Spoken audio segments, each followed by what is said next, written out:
On a suddenly not so casual, send it 7-point sharp Sunday. It is Circa Millions, the show. It is NFL Week 9. It is November 6th, 2022. It is Sharky Waters Nation. 9 words of lifestyle. Ride the wave or get out of the water. It is the Shark. It is the Gun. And it is the Odds Fellow. Guns Picks. What's going on this morning, my brother? Man, I'm feeling good because my Notre Dame Fighting Irish just beat the number 4 team in the country, Clemson Tigers. Those fraudulent bastards got their ass kicked yesterday, but we're only talking about NFL football. I'm loving this beautiful Sunday. A little bit hazy, a little bit rainy here in Maryland, but I'm going to dominate the NFL today. I feel good. I feel great. What's going on, Odds? We got beautiful fall weather. It's, I think, pushing 70 degrees here, so I'll keep that going all day. Hopefully we can push these winters up past 70%. Let's roll. Absolutely. Music off, business mode engaged. First play. We are going to Washington, D.C. The buy hat is engaged. Guns Picks. Washington Commanders come into another home environment here, facing off against Minnesota. Minnesota on a dub 5, a fraudulent one at that. An official play, a beautiful Sunday it is. Listen, this is all Washington for me on this one. I got Washington +3. This is a 2-unit special. Let me tell you why. Listen, I know Minnesota's 7-1 straight off, coming off a nice win last week at home, 34-26 over the Arizona Cardinals, +2 turnover ratio, +6 net yards. So they're pretty much playing even as far as the yardage is concerned. Now, Washington, on the other hand, are on a 3-game win streak. They just beat Indiana by a point, 17-6, +38 net yard average in that regard. Now, Minnesota, when you look at this team, home versus away, they average a +7 point differential at home, +37 net yard average at home. But on the road, it's a little bit different. -4 point differential, -223 net yard average. However, they've only had 2 road games this season versus the Philadelphia Eagles and the Miami Dolphins. But since Washington made that change at quarterback, putting in Taylor Heineke, for the Chicago game. So in his 2 starts, he's 2-0 straight up, +132 net yard average versus Green Bay, +38 net yard average versus Indiana. So the team overall is improving with Taylor Heineke as the quarterback. Also, the home team in this matchup, 5-1 straight up. Dog is 8-3 against the spread in the last 11 meetings, and Minnesota is 2-5 against the spread in the last 7 road games. So with all that being said, I know Minnesota's playing like a hot team right now, but the line is extremely low for that, especially going against the Commanders team. I'm going to be taking Washington +3, 2-unit special. Anthony Latino, alignment, I believe. Yes, sir. Yes, sir. And we won't beat it up too much. But look, you do have 2 teams on maybe opposite ends of the spectrums. But despite the records, right, Minnesota coming here at 6-1, a team I was high on, have to win the division, have them over in some wins, and luckily they're cruising there. Hopefully Green Bay keeps sputtering. From a DVOA perspective overall, these teams are not that different despite that 6-1 record. Minnesota 18th overall, Washington 25th. There's a lot of outside noise. A lot of people might be worried about all the ownership sales, the Dan Snyder stuff, the drama that's going on. But I'll tell you who doesn't care. Ron Rivera and the guys within that locker room, right? They know they're showing out for a future regime. Maybe it's a new job. Maybe it's keeping their job within Washington. So you have a different motivational factor and a team that does back Heineke in that locker room. Let's go to the stats real quick because Guns mentioned this, the road home differences, which I do think are important here. Washington on defense is ranked 3rd at 3rd down conversion rate defensively, right? So they're only allowing teams to convert at 31% of the time, including 17.24% at home. When you look at Minnesota in those same stats, both yards per play and 3rd down on offense, 3rd down per offense, 48%, which is pretty solid in the league, drops to 28.95% on the road. So you get a really good dynamic there just in terms of how these teams maybe can approach that 3rd down, getting off the field, getting stops and limiting points. Yards per play, another key stat, 5.8 yards per play for the Minnesota Vikings offense at home, 4.8 away. That's a whole yard difference, which does matter here, right? So Washington +3, -105. I think we keep it tight. Yeah, 3-way alignment here. And, of course, this is Circa Millions, the show, top 5 plays. I said this yesterday after I was a little bit irritated off college football. What I want to clarify here is we buy into this competition for over $1,000, including the VIG, obviously $1 million up top. So there's a ton of risk involved in these plays for us. So we're taking these plays as seriously as we possibly can. That being said, I'm not throwing a lot of my money on these games today. Jay Money was saying this in NBA. He's taking it down a notch. I'm taking my finances down a notch in terms of these wagers. These are our official NFL plays for the Circa Millions competition. And staying course with this, you have to really go through the schedule. Of course, you guys talked about it. I'll go through it in a little more detail. But the Minnesota Vikings come in here on a dub 5. I don't know if we have more of a fraudulent dub 5 in this season across any team. Detroit, New Orleans, and London barely won both of those games. Chicago non-cover at home. Miami with a backup quarterback for Miami, and Arizona last week, who now cannot play on the road after being a road juggernaut for a long period of time. You go to the other side of this game with Washington. Obviously, Washington has gotten much more efficient without Carson Wentz, and we've discussed this over and over again. It's unfortunate. Carson Wentz was running an MVP campaign in a season going back, I believe, 6 seasons with the Eagles. He got hurt, never really got his job back. Nick Foles won a title. Now he's become basically a journeyman across the league, and he's just not efficient at the quarterback position. Since Heineke came in here, they are 2-0 straight up. Of course, they are on a dub 3 dating back to a Thursday night Week 6 win, which we had correctly at Chicago. And you do look at this team outside of the division at home. They are 2-1 ATS. They did win in week 1 against Jacksonville, 28-22. They did win, I think, a very specific corollary spot 2 weeks ago, Sunday, October 23rd, against Green Bay, coming out of the NFC North, coming across the country to the East Coast. And, of course, week 5, a play we had incorrectly, 21-17 loss to Tennessee, a very, very tight one. Carson Wentz throwing a pick on the goal line to not cover. So could be 3-0 in this position. It's where they function very, very well. And we are aligned on it. Washington +3. Speaking of buy low, fade high, the thing we love to do, we are going directly to Atlanta, and we're going to the road locker room. Anthony Latino, leading off with you here, -3 at official. Yeah, another one where the home and road, I think, does matter a little bit, right? This Chargers team can't seem to get out of their own way. A lot of people had high hopes for them coming in, and they're just not really clicking, especially on offense. I don't know if that's injuries. I don't know if that's coaching. It could be a number of things. But for me, in this spot, which I'll call it 4-3, a kitchen sink game, right? They need to keep pace with the Kansas City Chiefs. You got the Niners on deck next week. They have to take care of business. Luckily, they've been better on the road. So they come in with a road record of 2-1. One of those, that loss, a 27-24 loss against the Kansas City Chiefs. They blew out Houston 34-24. Houston did get back into it late. And then a tight one, a win against Cleveland 30-. Did we just lose him? At home. You guys still good? Yeah, you good. Yeah. Just broke out for a second. So averaging 19 at home versus that 29.33 split on the road. Now, the good news is they're already playing better on the road, and you come in against a dumpster fire of an Atlanta Falcons defense. Right now, look, Atlanta has outperformed. Got to give them credit. They're still phenomenal against the spread, a spot that I still think will continue to regress and tighten up. Both of these teams are giving up more yards per play on defense than they're generating on offense. Both have a negative point differential. The Chargers is actually worse.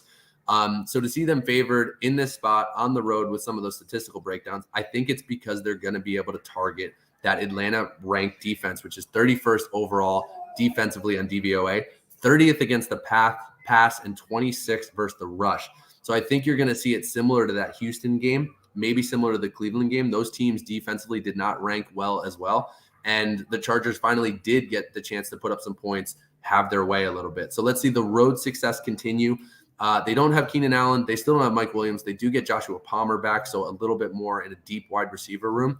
I think they're going to rely on Austin Eckler, but hopefully they let Josh Herbert cook, and we'll cover this 3 points here. So LAC Chargers -3, a better road team. -105 is where I got it. Check those odds, shop around. You might see some fluctuation on the VIG, but I love the -3.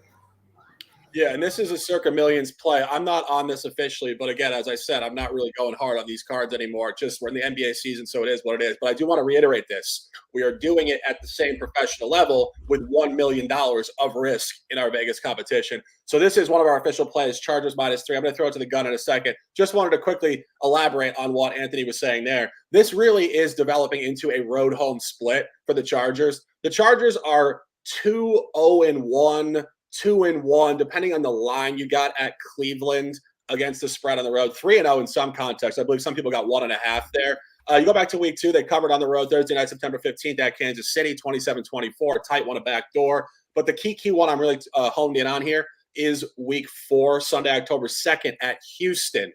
Outside of the division, traveling across the country to a degree, first game of a road sequence. They did play at Cleveland the following week, and in this case, they do play at San Francisco next week. So it really speaks psychologically to how this team gets off the plane in their first road game. And of course, Atlanta started the season just on a filthy ATS heater. It has started to come down. I suggested it would. We faded them correctly 2 weeks ago with Cincinnati. We suggested it last week as well that Carolina would lose that game inside of 4.5 points. And we're suggesting it today that the Chargers will do what they do on the road and the Falcons will continue to come down. So official play in the Circa Millions competition, Chargers -3, Guns picks, alignment, I believe. Yeah, full alignment on this one. I'm on the Chargers -3. Let me tell you why. Listen, I'm trying to hit most of the points that odds already talked about, but you have Atlanta coming off a nice squeak out win over the Carolina Panthers, 37-34 last week, but they were -72 net yards. And if you actually look at the net yards battle with Atlanta, they have not won a net yards battle all season long, and they covered their first 6 games, haven't covered their last 2. So we're seeing what I believe is full regression. They actually have a +1 point differential with a -95 net yard average this season, which is kind of like, eventually the cookie's going to crumble somewhere, and you're starting to see it week to week, especially in the last 2 outcomes, not covering spreads. Now you have the Chargers, who perform very well on the road. They have a +3 point differential on the road, 428 yards per game of total offense, plus 59 net yard average, and they're 2-1 straight up on the road.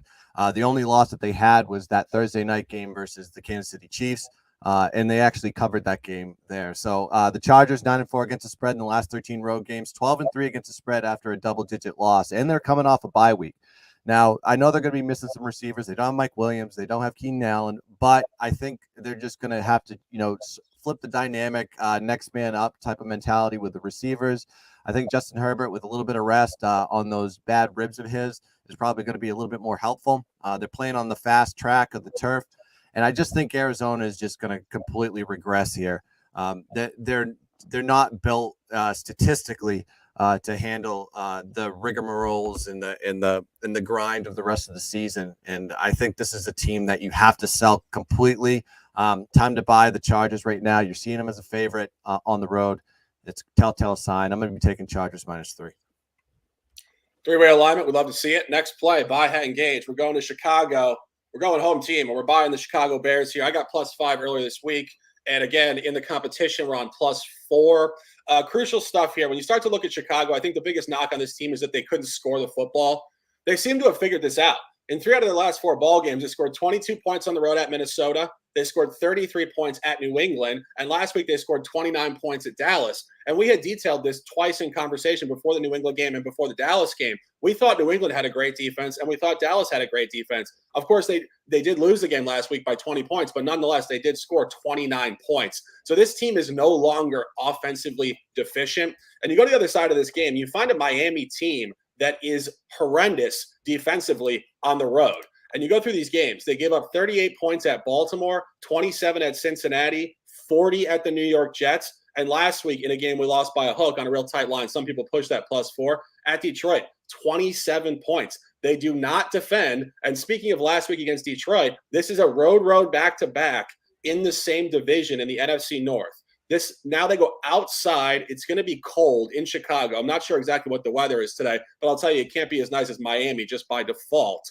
And you really just find a great fade spot for a Chicago team, or excuse me, fading a Miami team for a Chicago team that is 2-1 ATS at home outside of the division. And more specifically, they are 2-0 ATS outside of the division on games played on Sunday. Their only non-cover was a real dud on a short week against Washington on Thursday Night Football, where they did lose 12-7. All boxes are checked here. This is staying the course of action with a bye team, an upward movement, and frankly, a Miami team just in an awful travel spot going road in the NFC North. One official play within the Circa Millions, as I mentioned before, we're at +4. Guns picks. I'll say it again. Alignment, I believe. Yeah, the chat is going wild. They're saying take the over in the Miami and Chicago game, and that's been a consensus. But let's just talk about the side here. I like Chicago +4 here. It's a 1-unit play for me, but Chicago off a tough road loss after a big Monday Night Football win over the Pats, 49-29, which I did take Dallas last week. They were +71 net yards for that game, though, which is kind of remarkable considering they got smashed. And it wasn't because of turnovers, because it was a 0 turnover ratio for that game as well. But Miami coming off back-to-back wins. They beat Pitt in a lackluster return of Tua at home, and then they beat Detroit. Probably shouldn't have covered that game, but kind of backdoored into that one. +31 and +83 net yards for those two spots since Tua's return. Now, Chicago, they're a run-first offense, 5.3 yards per carry, 206 yards per game at home this season, and they're 2-1 straight up at home. Now, Miami's rush defense has given up around 4 yards per carry or more in all but 2 games this season, with a -1 point differential versus non-divisional opponents. Also, Chicago is great off a bounce back. When they take a bad loss, they usually come back the next week swinging, and they're 3-0-1 off a straight up and against a spread loss. So Chicago should have good bounce back ability. You have the Miami team that's getting away from home. And their passing, and actually, if you actually look at Chicago's passing in the past 4 or 5 weeks, they've actually had more attempts. They've improved, and they've been actually really productive on that one. And they also added Chase Claypool to the mix as well, so that should help with the get an extra weapon for Rivers. I still think they're a running team. I just think they're trying to gradually balance this team. And if you're playing a Miami team, you want to pass the ball because they give up 7.3 yards per attempt passing, which is bottom of the league as far as passing defense is concerned. I know they did add Bradley Chubb to the mix, but they have injuries on the defensive side that at least 1 or 2 starters are going to be hurt, probably not going to be playing in that game. So I like Chicago in this spot at home. 62 degrees. It's supposed to be nice and good autumn crisp weather, which is not favorable for anybody from Florida. So give me Chicago +4 1-unit special. Yeah, next official play, we're going to Detroit. We're on +3.5, fading the Packers. And I'll talk about this again. I know people want to buy the Packers. My belief here is that people are very much brainwashed, preconditioned, biased, whatever you want to call it, to 15 years of Aaron Rodgers football. And if you look at this season, this is not Aaron Rodgers of even last year. This is a different team. Of course, in the offseason, he got married.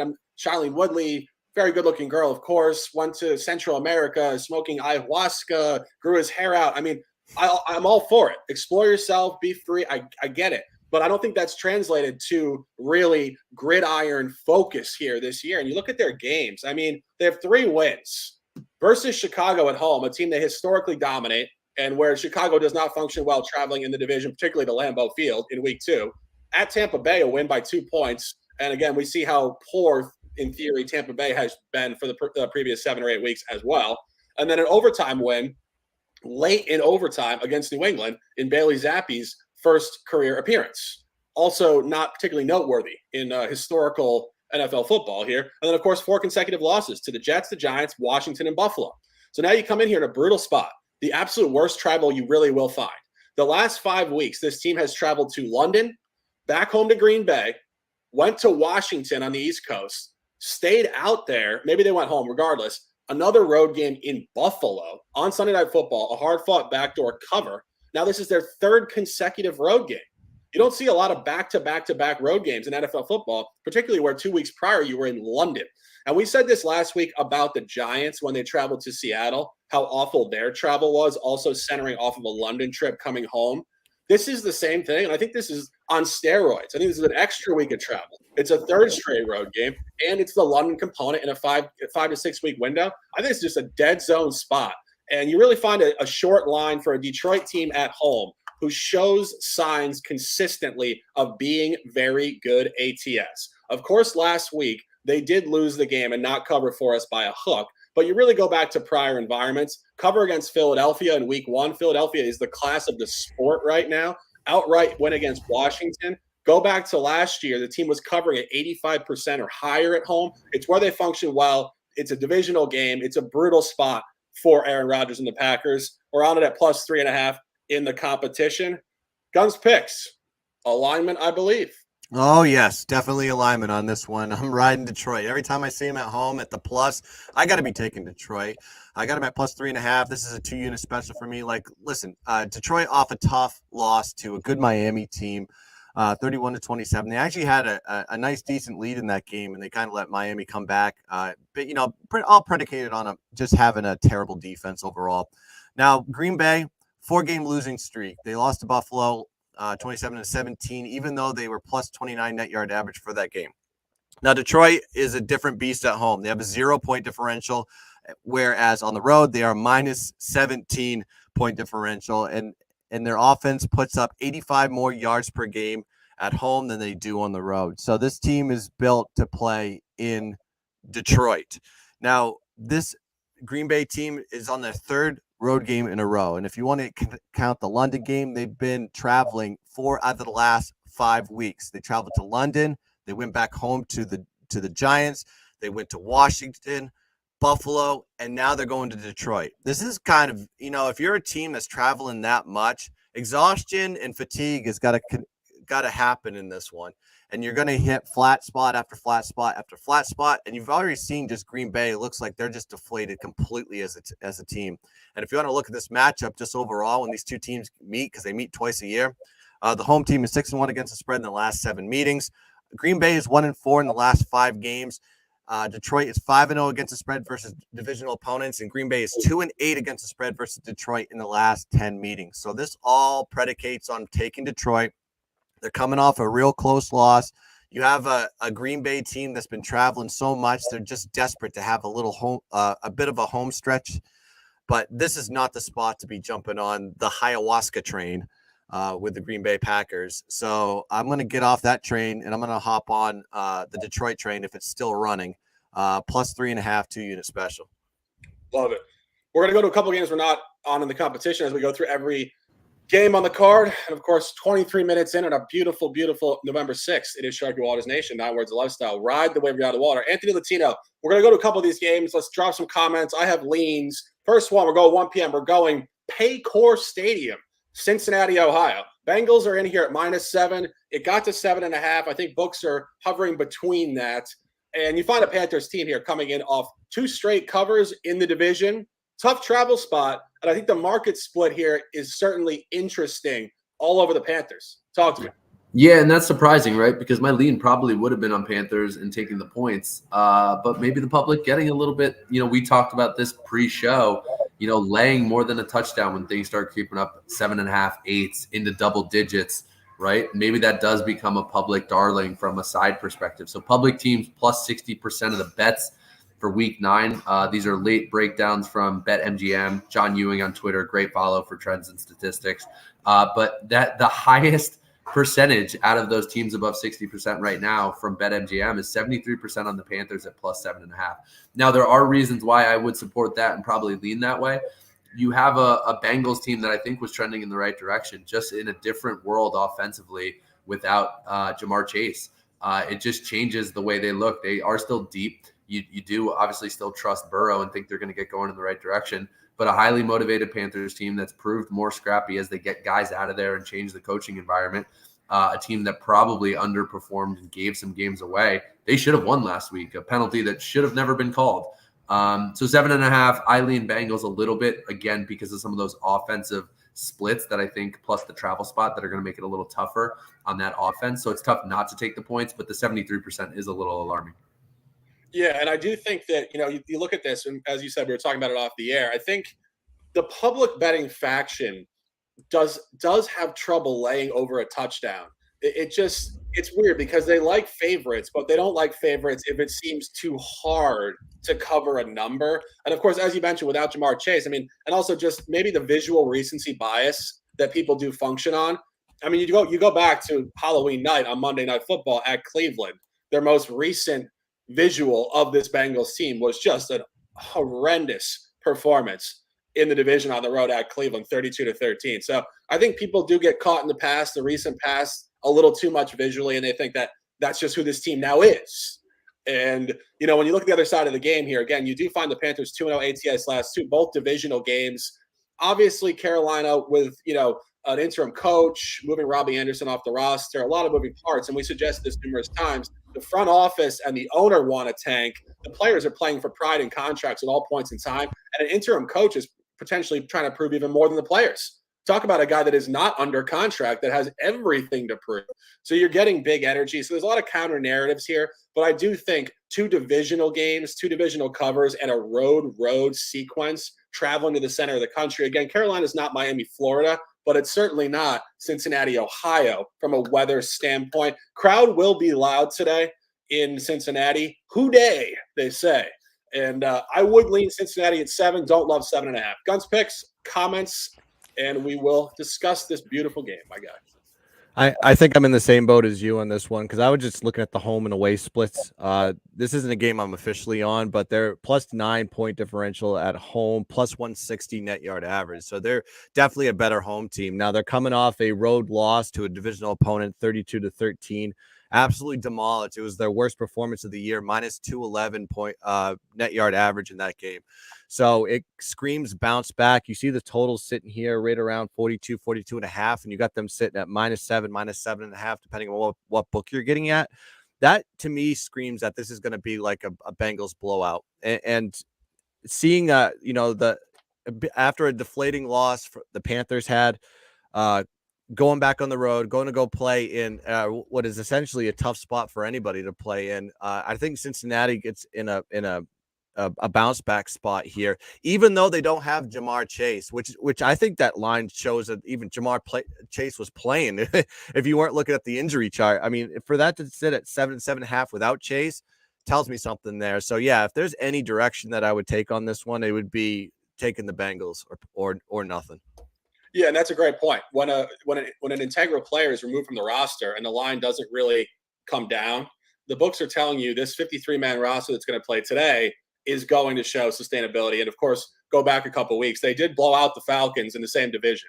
So I think as a corollary point, when you find that and then you see a far weaker team in Carolina, as Gunn said, if Cincinnati shows up here, which they kind of have to show up, they're only 4-4 on the campaign. And we talked about this a couple of times earlier this year. This team started out last season equally mediocre and started to turn up right at this point in the season. Joe Burrow and these guys seem to be naturally a bit of a procrastinator. They know they're good. We'll get them when we need to. They didn't need to get them in the first 8 weeks. Now they got to turn the hell up. This would be a Cincinnati spot today. Speaking of turning the hell up, 1 o'clock CBS Sports, Gillette Stadium, Foxborough, Massachusetts. Guns Picks has the shirt on. No hat today, but fandom certainly has not gone anywhere. Talk to me on this game. We got New England -5, a revenge game off a brutal loss to Carson Wentz and the Colts last year late in the season on the road. It looks like the sharp angle, I think, from what I've read, is to take the Colts in this one. I don't know if I just trust Sam Ehlinger as a quarterback. I with rookie quarterbacks, it seems like Bill Belichick always carves them up nice. It gives them the proper introduction into the NFL. It's historically shown. This Patriots team at home, playing at under a touchdown here. This line kind of assumes to me that you're supposed to take the Patriots on this one. However, just seeing how much the Sharps are loving the Colts right now, you're seeing the line move down, makes me a little bit nervous to take. I do think the Patriots are going to win this game. I just don't trust the situation with the Colts, and I don't think John Taylor is going to be playing in this one either. Yet the line's still moving in the direction towards the Colts. So it's got me a little bit nervous on this one. I do think that this line and the game situation is more leaning towards the Patriots on this one, but it's nothing that I want to put any hard-earned dollars on. So I'll just watch this one as a fan. Yeah, a couple comments from me on this one. When you start going through New England, I think you're finding an interesting trend here. This team is actually 4-0 ATS their last 4 games on the road, which is not typical in the Brady era. This team was definitely a much better home football team, but of course, so many moving parts. Bailey Zappi, pride of Western Kentucky. Mac Jones, pride of Bama, obviously lost last night. I'm sure he's not feeling great about that. But, staying centered here, I think you do find potentially a buy spot for New England here. Their last home game was not representative of how this team's going to play. It was a Monday night game against Chicago, and they flipped quarterbacks in the middle of the first half. There was a lot of inconsistency there. The fans were all over the place rooting for Bailey Zappi. I think Mac Jones felt uncomfortable. He had been hurt before. A lot of things going on. And I think you really have to go back to last year. to really pick up on how much this revenge angle might stand up in the New England locker room this week. And Bill Belichick is well known historically for being an incredible motivator, finding some way to get his guys super focused into the moment to really jack up versus an opponent. And it gets pretty easy for him this week. If you go back to last year, New England came into a game on the road at Indianapolis. It was actually a Saturday night game, December 18th. At that point in time, they were on a dub 7.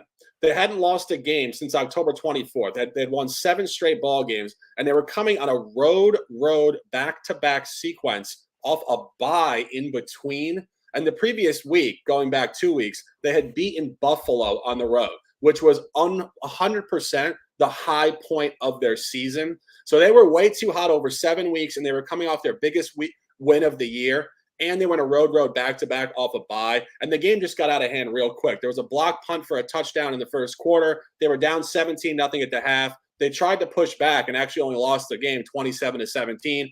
That's going to be a point that Belichick talks about in the locker room, particularly the blocked punt for a touchdown, which really opened up the game early for the Colts. He's a defensive guy. He's a special teams guy. It's why New England has been so sustainably good for 20-plus years. New England will be turned up for this game today. I don't know about the spread. I'm not officially on this, but all these points and these narrative points, I think this could be a New England spot here where they come out and really lay down the hammer on the Colts. Anthony, any comments on this one? Just from a totals perspective, because we haven't touched on that at all, it probably screams under too. I think pretty similar to that Jets Pats game last week, 22-17. You got a similar line floating anywhere between 39 and 41. It's going to be sharp though, right? That kind of got sweaty there in the back half of that Jets-Pats game. I'm going to drop some officials on Twitter and in Slack for totals later on. But I think given that line, given the, what Guns alluded to about Belichick against rookie quarterbacks and bad offenses, and the Pats defense, I think underrated compared to how they played. And they're going to want to put Mac in a situation where he's not turning the ball over and forcing the ball maybe downfield. So leans under for me. Tough on a side, but I think you guys made some great points. I think it'd be good to put them on a teaser, though. I mean, I know it goes through the key number 3, but if you think the Patriots are going to win the game but may not cover, you can narrow that number down to what? Pats +1. So yeah. I mean that's not bad for a 6-point teaser to throw on a card. Yeah, no, I wouldn't disagree. And obviously, as we learn and we grow at NFL football and betting, teasers obviously theoretically adjusting lines is not an advantageous point long term strategically, but I think there's some merit to that for sure. Next play, staying within the same division, we're going to go to the streets of New York. I think our guy Lock Betts is making bacon, egg, and cheese in the parking lot as we speak. A beautiful rainy morning here on the East Coast. But the Buffalo Bills, Josh Allen, campaign 5, coming on the road to where the Jets have already played 2 home divisional games this year and played relatively effectively in both. I'll throw it to the gun first. Comments on this one, and then I have a few points to discuss.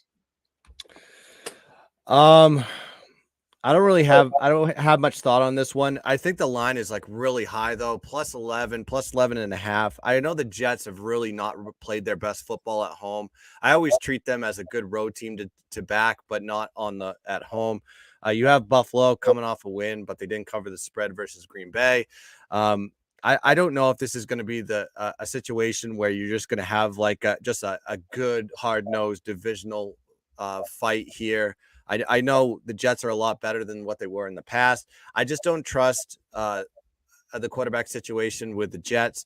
I don't like Wilson at all. I think he's a certified bust as a quarterback. Sorry, anybody that's a Jets fan right now, but statistically, you look at his numbers, he's not made to be a starting quarterback, maybe a backup at best.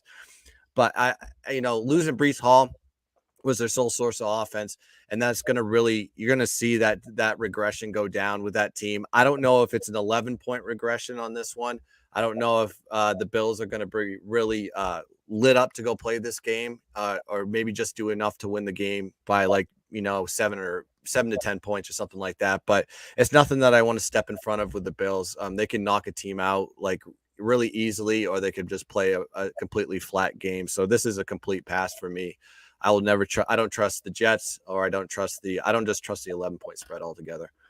Yeah, and something I hadn't targeted this game either. And of course, we're not on this officially, but I had looked at their calendar on the road, and I thought it was fairly interesting. They've played 4 road games at Los Angeles, the opener against the champs, at Baltimore, deep playoff rivalry style game in the AFC, at Kansas City, deep rivalry style game within the AFC. Those don't compare to the Jets at all. The only one that does is at Miami, a 21-19 loss, a game they came in off of a prime time game the previous week, a 41-7 blowout against Tennessee. They're coming off of a Sunday night game against Green Bay. They did not cover, but they were in complete control of that game the entire way. This, for me, reminds me of what they did at Miami. And I think the Jets here in a generational revenge game, and again, going back to what the Jets did at home in the division already this year, outright win against Miami 40-17, tight non-cover loss last week against the Patriots. Again, on this inflated number, I don't know if this is where Buffalo really excels. Free play here, or for an office pool where you're betting against the spread, I would lean towards the Jets here at this big number. Anthony, any comments on this one? Just Jets 5-3 against the spread. So, they're still playing well. They're staying in these games. It's not so egregious that, they're 7-1 or 6-2, 5-3, showing good upward movement towards that. So something they could sustain, especially if you're hanging double digits, right? We talked about going over a touchdown. Here you're over 10 points, which is another key number. And you cross a few others. So, to Guns' point on the tease, not that we want to keep beating that up, but you could also tease that thing up and you're going through 2 touchdowns. I would lean Jets on the points alone for contest and stuff, but nothing official for me. Just excited for lock bets to hopefully see his Jets continue the comeback tour. Yeah, and talk about a hell of a game to be at. I mean, the Buffalo Bills are just a showcase game no matter where they play. This team is excellent. So it's going to be a great watch, and it will be a great battle in the AFC East. Going outside of the division, the last 1 o'clock game, we're going down to Jacksonville, Florida, and we find what, in my opinion, is one of the biggest toss games of the entire week. You get a Raiders team coming in here with an inability to turn up on the road, particularly at the Eastern time zone. But a key point here, this team did stay over this week in Pensacola, Florida, after losing and playing their worst game of the season last week against New Orleans in the Dome. And a lot of the narrative points coming out of that were second training camp, camaraderie, guys not being distracted, guys getting to know each other. So from that narrative point, you would lean the Raiders to show some sort of improvement, particularly, in my opinion, in the first half. This team is 0-2 ATS in the first half on the East Coast, which, again, I do think is due to their body time and just not being able to get up at, really what is probably 6 a.m. on their body time to get through the prep to tip off, kick off at 10 a.m. body time. So I think now that they're going to be integrated into the time zone and they had this mini reboot training camp part 2 type of thing, you would lean to the Raiders coming out here in the first half. Well, the game for me just takes on so much difficulty because the Jacksonville Jaguars come in here off an extended losing streak themselves, having lost every single ball game in this streak inside of 1 possession. This team is going to improve as well. This team has been a huge letdown. These are 2 of the biggest letdown teams in the entire sport. They're sitting on basically the same record, 2-5 and 2-6. The Raiders are 0-4 away, which should improve. The Jaguars are 1-3 at home, which should improve. A lot of moving parts, very tough game. Anthony Latino, nodding your head. What's going on? 2 tough teams that I can't seem to get right every week. So what that means to me is take a step back, wait, and see what happens. DVOA-wise, though, I wanted to point out and just jump in quickly, probably a lean towards the over, maybe something I'll get on before kickoff. I think it's 47.5 right now, especially if it stays in that range south of 48 and 49, and especially if it dips under 47, which I doubt it will. But you just have 2 teams that can't get out of their own way, especially defensively, and especially the Jags from a penalty standpoint. So both are better offensively versus defensively. DVOA-wise, you got Jacksonville 15th. On defense, they're 20th. Las Vegas 20th on offense, 29th on defense. So I think you're going to see a bit of a shootout. I think the number speaks to that. And I think a lot of what we've seen from these 2 teams over the last few weeks, the early part of the season, trends towards that. So I would not bet a side here because I complete toss. But if I had to take anything, if you needed a best bet on the game or, again, something contest-wise, I would go points and the over. Yeah, and speaking of points, we're going to segue to 4:25 p.m. We're going to the gun. LA Rams come on the road against the Tampa Bay Bucks. This game, when people looked ahead to Week 9, early season, would have said, "Wow, what a showcase game, marquee game. Tune in for that." I don't think anybody had these teams at 3-4 and 3-5, respectively, being both sustainably lackluster. And speaking of being sustainably lackluster, Guns picks a total going under 42.5. Yeah, I think this is a pure take on the under, and let's just get into these two teams. If I would have told you that the Rams and Tampa were the under was the number to take, you guys would have thought I was smoking crack. But this is a whole two different teams and a totally different dynamic now. Both teams have struggled scoring points. You have the Rams that have scored 17 points per game, and you have Tampa that scored 18 points per game. And their totals have averaged 39 points per game for the Rams, 37 points per game for Tampa. Now, both teams are not good running the ball either. 3.3 yards per carry for the Rams, 3 yards per carry for Tampa. While both teams are pass-oriented offense, Tampa ranks 29th in red zone scoring percentage, where the Rams are ranked 20th. So these guys, even if they're driving the ball down the field and getting to the red zone, they're not putting up as many points as you think they are from a percentage standpoint. Now, in the last 4 matchups, I thought this was interesting too. They've gone over, I think, five or six straight. But if you actually look at the last 4 matchups, the total has been 49, 48.5, 48, and 55.5. And this one's set at 42.5. So I think this is screaming to me that this is going to be more of an underplay than it is an overplay. And if you actually look at some of the totals from historical standpoint, going back further, when the totals have been below 45 or less, the unders hit for these teams. And also, if you want to look at this year alone, 2-5 to the under, the Rams are, and 2-6 to the under, Tampa is too. So I think this is the angle to take two teams that can't score, two good defenses too, by the way, that can actually make the necessary stops. This is going to be boring as hell, and it's going to be the game of the week. So I like boring, no points. Give me the under 42.5. Sounds incredibly exciting. I might need a 6-pack for the first half. And you watch the first half, you take a nap. It's like watching golf. You just take a nap during the middle of it, wake up, and it's like 3-0. Maybe throw the first half under in there too, and really have some fun. There you go. Anthony, I believe we have a side in the Circa Millions competition. We did. We ended up on the Rams there, or Tampa. Sorry, rather. Tough spot, but I think it speaks to finding 5 here on this board. For me, it's really, a lot of the things that we alluded to and talked about with these, defenses, these offenses. I think it's going to be tighter, and I just don't think the Rams offensive line is going to be able to do enough. I don't think the Rams offense is going to be able to do enough versus the other side of the ball, where I think the talent and some of the aggression that you're going to get from Tampa, helps overall. So, we took it at -3 in the contest. I think it's going to be a tight one. For me, one of the big things that stood out was those Buccaneers are 2-6 against the spread. The Rams 2-5. So you really don't have a great feel for it either way there. Both teams could regress a little bit, but you're not talking about a big number, which is helpful. And a lot of these teams have been favored and have had to hang big numbers. So it's a different situational spot for the Bucs and for Brady. And I just don't think the Rams, coming off that Super Bowl hangover, are going to be able to put the pieces back together this year. While as I do think Tampa, in the division that they're in, which is a bit of a dumpster fire in the NFC South, has a little bit more to play here and get back on track. Yeah.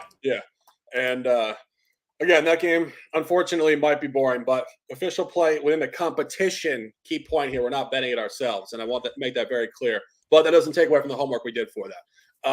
Final play, 4:05 p.m. Fox Sports, Glendale, Arizona. Arizona Cardinals come back here 3-5 of the campaign, 1-3 at home, laying 2 points, now at -1.5. This is our final official play for the competition. And I think the crucial point here, amongst many, is the fact that Arizona is just bizarrely clustering home and road environments. This team is one or the other. They're either super hot on the road or ice cold at home, or super hot at home and ice cold on the road. And if you go through their home games dating back to last year, of course, they did come out 7-0 straight up last year. They were 3-0 ATS in their first 3 home games last year, and then they proceeded to go 0-7 ATS at home in their next 7 ball games, which is hard to do in professional football, particularly for a team that went to the playoffs last year. Now it seems to have flipped back. Now they're 2-0 ATS last 2 home games, and maybe not coincidentally, a team that was very, very good on the road for 5 to 6 games is now 0-2 ATS on the road last 2 games. So you get this trend where they're developing yet another upward movement point at home. You get a revenge game in the division. You get Seattle, who is smoking hot off a gigantic win against the Giants. And you get one corollary. The only road divisional game that the Seahawks have played this year was week 2. It was coming off a home win in week 1, home cover. And they did get hammered at the Niners 27-7. I think you're going to see a lower scoring game. You get a revenge game. You get all the angles. And I think Arizona probably does get there today. We're on it in the competition. -2, -1.5. The odds fellow alignment, I believe. Yeah, an official that I am backing with some hard-earned American U.S. dollars. You can throw any dollars on it, any currency that'll take it. They'll take it. But why is Arizona an underdog here? I believe the chat might be in agreement there. Shannon B, shout to him. Thanks for listening. Thanks to y'all. He's got Hawks +3. Said I like the Hawks outright. You know, you're probably looking at the last score. You're probably looking at the season. Seattle 5-3 against the spread on October 16th in this matchup in Seattle. They did win. Arizona closed that game -2.5. It didn't matter. 19-9 victory. Seems convincing, right? But go a little bit deeper here.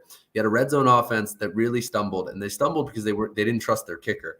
You had Matt, my name is not Danny Amendola, kicking for them. He did miss an extra point. They didn't want to trot him out there. I don't know what was going on with Prater at the time, but Prater is back. DeAndre Hopkins is back. You have a different team offensively, and the home field advantage does matter for Seattle, right? Seattle, Minnesota, I'd rattle off a couple in the NFL where I think home field really does matter, and Seattle's one of those teams. But let's look at the stats of that 19-9 game. I'm going to read you a stat category. I'm going to give you Arizona first, Seattle second. Seattle won the game. First downs, 15-19. Third down, 4 of 16, 4 of 14. Fourth down, I talked about the kicker. 1 for 5 for Arizona. 0 for 1 for Seattle. They went for it on fourth down 4 times. I don't think that speaks to Kingsbury in this offense. Maybe they will go a little bit more, but that speaks to the kicking game and the trust and the level they had to just get points on the board in what was a tight game. There was only 2 touchdowns in this game. One of them was defensive. Rushing yards, again, Arizona first, 144 to 136. Passing yards, 171 to 160. That leads to total yards of 315 to 296. Sacks, 5 to 6. Turnovers, 2 to 1. They did cough it off more. Time of possession, 30-44 to 29-16. You're talking about such an evenly matched game that statistically really should have been even tighter than 19-9. And you could argue with the red zone trips would have flipped and led the other way. So it was one of the, least productive games Geno's had. Geno Smith, who's had a great campaign, great quarterback this season. He did not turn it over. I think that's key for Seattle. You can probably still expect that today. But what I do expect is I expect the Arizona offense, the kicking game, Hopkins and Kyler to get going and score points. And that's why I like it at -1.5. I'd play it all the way up to -3 personally. And it opened closer to -2.5. I don't love the steam down, but I don't think it matters. I think this is a coming out party a little bit in a revenge game for the Arizona Cardinals. Yeah. You gone? Yeah, I agree with that one. A 19-9 revenge game. They're also coming off a road loss, 36-26 to Minnesota last week, when they basically played dead even, like I talked about with the Washington cap when I was speaking about Minnesota. And the offense has improved. They should improve with DeAndre Hopkins back in the lineup. Didn't play in the first go around. This was playing on the road. Playing in Seattle is not the easiest place to play. But I also look at how Seattle plays just in their division. They have a -5 point differential and -88 net yard average versus divisional opponents. So seeing in that game, the Cardinals won the net yards battle without DeAndre Hopkins, +19 in that one. And then, of course, Oddsfella brought up some really good key points on this one. I mean, if there's any lean to take on this one, it's taking the Cardinals in a revenge spot. I think they're going to get right in this position. And they're starting to play a little bit better at home. You saw what they did when they played New Orleans 2 weeks ago. So I think that's going to set the tone here, and maybe being the home team will start to kick in now that they've got a lot of their key weapons back. Yeah, 100%. And final game on the card, 8:20 p.m. NBC Sports. Chiefs-Titans was expected to be a bit more of a showcase game, very similar to what we said about the Rams at the Bucs. Unfortunately, Ryan Tannehill is injured. Liberty's finest, Malik Willis, second career start here, coming in here at a very inflated plus 12.5. Going to throw it back to the gun. Couple comments here. I think a lean, perhaps. If there's any lean that I have on this one, is probably towards the total. I was like, I haven't really got there officially, and I'm trying to back into it a little bit, but I'm leaning under on this one. I just think that, you got the new quarterback situation in Willis. I don't think he's going to let him up. He's kind of like a, what would you call it? A Walmart Lamar Jackson. I guess that would be the best way to call him. Discount Lamar. We'll call him discount. Yeah, Lamar. I mean he's not going to be your MVP, but he's when you see him on the field, you're like, is that Lamar Jackson out there? They're just for Tennessee. They're just running really hot, and it makes no sense when you look at them statistically. Yeah, I know what they did to Houston last week with plus 193 net yard average, but they've lost the net yards battle in every single game this year, and they've won 5 straight. It's pretty remarkable what they've done in this position. Now you're just playing a Kansas City team that just excels in these type of primetime spots. I just think that it's going to be one of those situations to me that this could scream like a real Kansas City type of beating that Tennessee kind of deserves at this point based on their statistical numbers. And I think Kansas City is equipped to do that.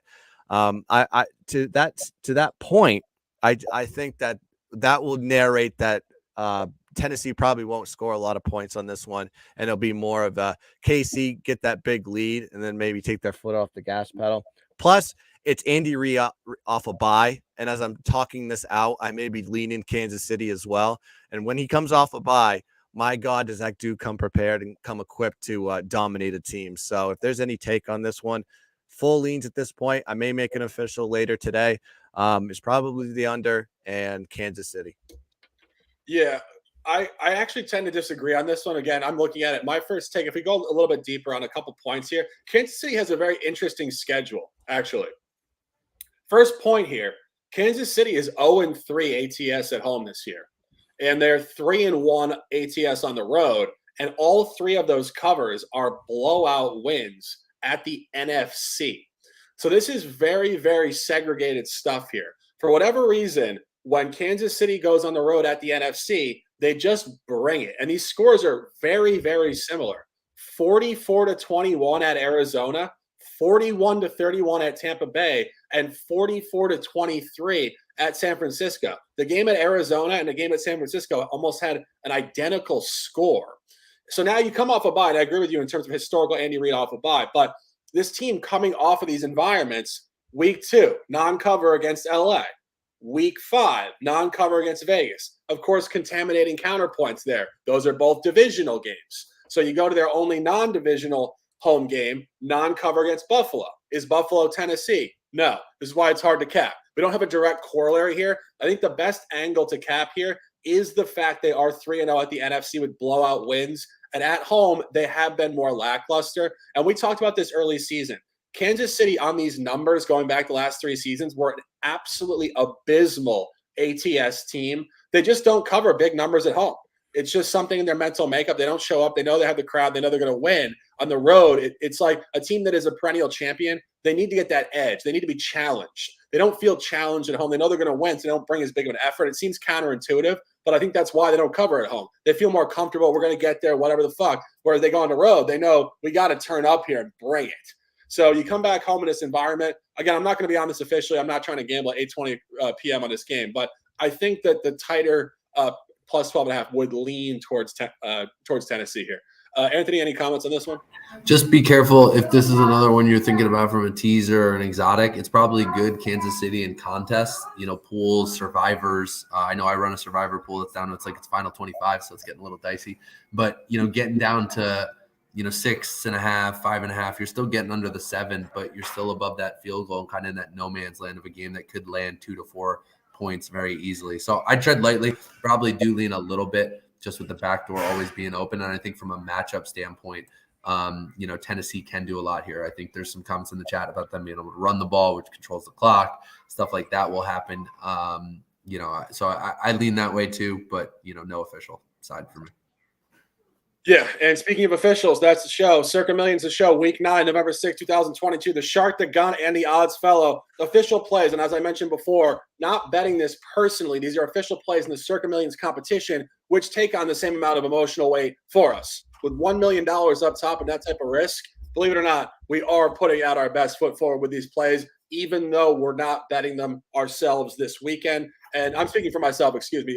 Gun and Oddsfell are betting these sides. I got Old Man Who Bets standing right next to me. We're going out for the games. We're going to enjoy our life a little bit. But as I mentioned, these are the top plays. Washington +3, Chicago +4, +5, Detroit +3.5, Arizona -2. And the fifth one in the competition for us is Tampa Bay -3. I personally don't love that play. It's a 4-man team. Some guys like it more than I do, and they're not on this broadcast. Anthony Latino, the odds fellow, 3 officials. Chargers -3, Washington +3, Arizona -1.5. The Gun, Washington +3, Chicago +4, Chargers -3, Detroit +3.5, Rams, Bucks under 42.5, 57+ minutes in the books. An amazing show. We appreciate you guys in the chat on YouTube, Twitter, retweet, and like this so people that don't know will know as we rebuild this channel to where it was and even a bigger forum as we go forward. The beginning is right now. It's an amazing Sunday. 7-point sharp Sunday it is. Gunsfell. I love that. That's a collab. That's the two guys, absolute top dogs. Guns picks, close them out with some top words, and let's fucking go. Shannon B in the chat, before we get to that, wants to know if you got the NBA cooking today. Nothing in the league today. 4 games, just enjoying. We're back tomorrow, 15 games, the whole card. Sunday slippery for hoops. Let's tread lightly. Perfect. But we've had over 100+ watch us live here on YouTube. While you're at it, if you haven't yet, hit the like button, hit subscribe to the Dad Buds YouTube channel. We have 300+, and that's because of you guys. Thank you very much for always sticking with us and watching our content. And we'll be continuing this all season long, and we'll probably even be doing college basketball content and all other sports as well. So please like, subscribe, and hit the notification button so you know whenever we go live. Until next time on the Friday college football show, Knowledge for College, we'll see you Friday night, and we'll be back next Sunday for 10 a.m. on the Circa Million show. So till then, let's cash some tickets, let's win some money, and as always, let's keep dancing.